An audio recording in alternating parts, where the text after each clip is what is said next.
ting'ado ne rieko.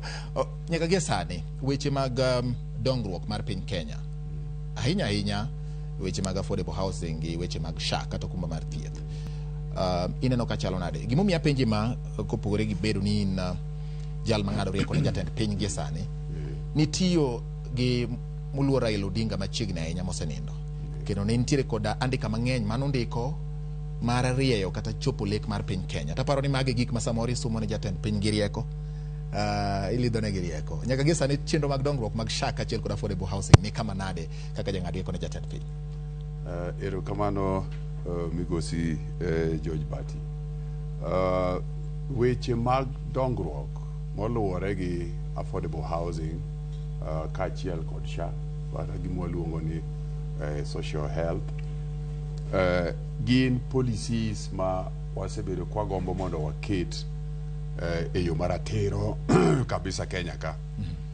Ubiro paro ni ndalo mayande kata kwa chako ka ne pod wan gi President William Ruto e ODM higa mar 2007 nyaka watieko weche mag sirikand bar. Ubiro paro ni ne wawuoyo ahinya e weche mag health kaka inyalo los weche mag thieth mondo obed maber. Kendo weche mag udi bende ne wawuoye. Kendo kanyocha obiro nyaka koro machiegni kane wachopo higa 22 nuneno kendo ka jatendwa mosenindo nowacho ni obiro dwaro mondo thieth obed nono ne Jokenya. Kendo ne wagoyo budget mar tipo ahinya. Kendo nowacho bende ni wach mar somo bende dhi bedo nono. Kendo mano budget kendo mano bedo mar tipo mano waloso en mane koro Jokenya ne penj gigi be nya bedo nono adieri. Bedo donge kane wachako gi Kibaki bende mano bende ne wantie ndalo kapod wan ojende mayot. Ne wawacho ni education ne bedo free e primary kendo nobedo. Koro sani ka koro wan gi President William Ruto weche mag housing gi health nitie kaka policy gi nodwa haore moromo.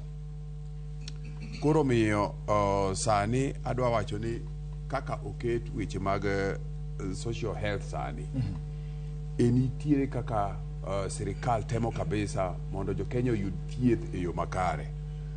Ma king'iyo kaka ndalo mane NHIF ne tiyo, NHIF seche moko ne ora bile sirikal iyudo jomoko nitie mane muoda pesa ne gichalo joma muodo bando gi e puodho. Mo kidhi e puodho to iyudo komode omuode to king'e ni ng'ama omuode. To ma koro kanyocha rie okete e weche mag social health. Koro ji register kendo koro ji nya yudo thieth. Wang'e ni mane en mpango manyien. Omiyo kanyocha chakore kata dine bed ni nitiere weche moko mane ji wacho ni ni dagini bed maber. No chakore kako chakore no to ringo timedo ride kako medo dhi. Koro miyo odhi maber makara sani Jokenya chiegni 30 million mose register gi sama nok higa machuok mane osebire.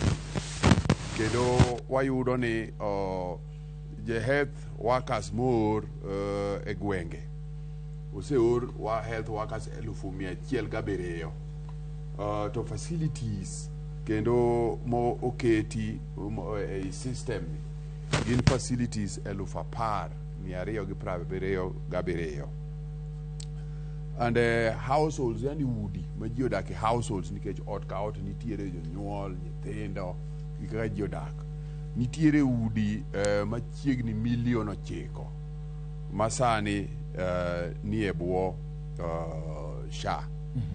Koro miyo wang'eyo ni kako medo dhi mbele obro medo bedo maber kendo yudo nitiere thieth moko ma yande ne ji ok ne yude yo makare kaka weche mag cancer, weche mag diabetes, weche mag hypertension gi weche moko mag tuoche moko mane tekre gi ng'eny mane chando raia.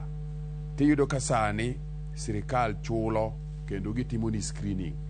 Kaka weche mag hypertension osetim screening ne ji 6,500,000. Weche madhi gi diabetes osetim screening ne chiegni ji 10,000,000 ma sirikal chula. mondo koro nikech seche mag ineni pimo gigi kendo ichako go thieth gigi koko pim ga emomiyo seche moko iwinjo ni ng'ane ne ber ni ng'ane omuorore amora ya ang'o motimo ng'ane kare ng'ano kata sukache mane kare ne idho to kong'eyo ne pok opime kata hypertension gogo ji piny ni pup koro miyo pimo gigi chon mafweny maket e yore mag thieth ma mondo dakteche chak miyo ji paro kaka inyalo losgi magi ema miyo dhano dak maber. Koro miyo kata kopogore gi seche ni ma ng'ato obedo matuo to kochak pim ji chon ochak keto ji mpango kaka ginyalo bedo gi thieth kendo ginyalo dak e yo maber ber malich. Kendo kwang'iyo kata mana ni jomoko nitie jomoko mok nyal chulo gimoro amora ma seche moko iyudo ni koro mago nyaka koro sirikal kawa tinggi gi te. So far ma sirikal oseyudo sani gin ji machalo kaka 558 mosebedo documented kendo ma seche moko iyudo ni onge kata gimoro ma onyalo konyore mochul nikech iwinjo ni nitiere gimiluongo ni poverty. Nitiere poverty stricken household kata households machiegni million 2 ei Kenya ka mosebedo documented through census and other government documentation processes. Mamago te ing'iyo gin joma koa pia ka sirikal osefwenyo mano tikawo ting'no te. Koro miyo kwang'iyo kwadhi mbele ka kata weche mag kansa so far iyudo ka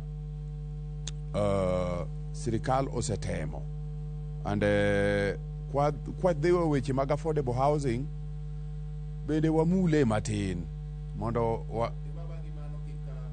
mitni room wadonje SHA ni kasto